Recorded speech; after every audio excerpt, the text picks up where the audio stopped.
Hello guys, welcome back to my YouTube channel અને તમારા બધાનું સ્વાગત છે આપણા ઢીલા પોચા વ્લોગમાં. તો વ્લોગમાં છેલ્લે સુધી બન્યા રહેજો. આપણે ખેતરમાં શું કામ કરાયું છે એ તમને બતાવી દઉં. તો મિત્રો, આપણે ખેતરમાં ફૂલ અને મરચાંની ખેતી કરવાની છે, તો એના માટે કરી અને આપણે ફુવારાની પદ્ધતિ લગાવી દીધી છે. તો તમને બતાવી દઉં ગાઈઝ કે જો આપણે ખેતરમાં ફુવારા લગાવી દીધા. આપણે ગણો ને સમથિંગ 5 થી 6 વીઘા જમીન છે, એ આપણી પોતાની છે અને આપણે ફુવારાનું કામકાજ કરાવી દીધું. તમને બધું બતાવી દઉં કઈ રીતનું છે. જો મિત્રો,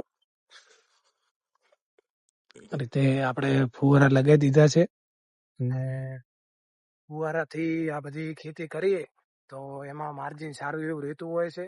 તો આપણે અત્યારથી કરી અને છેલ્લે મરચા અને ફૂલ વાવી અને એનું ઉત્પાદન કેટલું મળે, કઈ રીતનું રહે, પ્રોફિટ બેનિફિટ, તો આપણે છેલ્લે સુધી બધા વિડીયોમાં બતાવતા રહીશું અને તમે આપણા વિડીયા છેલ્લે સુધી જોતા રહેજો.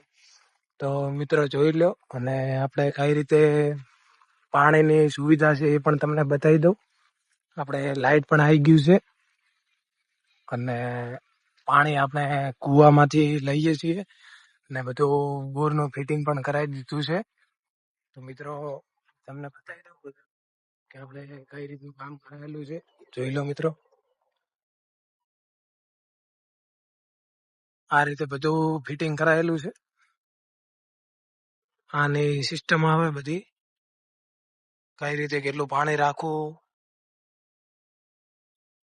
બધી આની સિસ્ટમ છે મિત્રો. જોઈ લો, આપણે કૂવામાં મોટર પણ મૂકેલી છે અને મોટરના લીધે આપણે કેટલું પ્રેશર રાખવું, કઈ રીતે પાણી ચલાવવું, એ પણ બધું આમાં કમ્પ્લીટ હોય છે.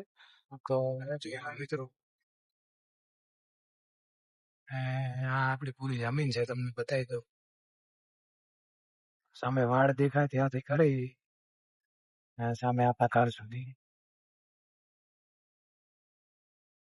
મિત્રો, આજે હવે હમણાં પછી જમીન પલાળી અને જમીનને ખેડી નાખીશું અને પછી એમાં આપણે ફૂલના રોપા અને મરચાના રોપા લાવવાના છે.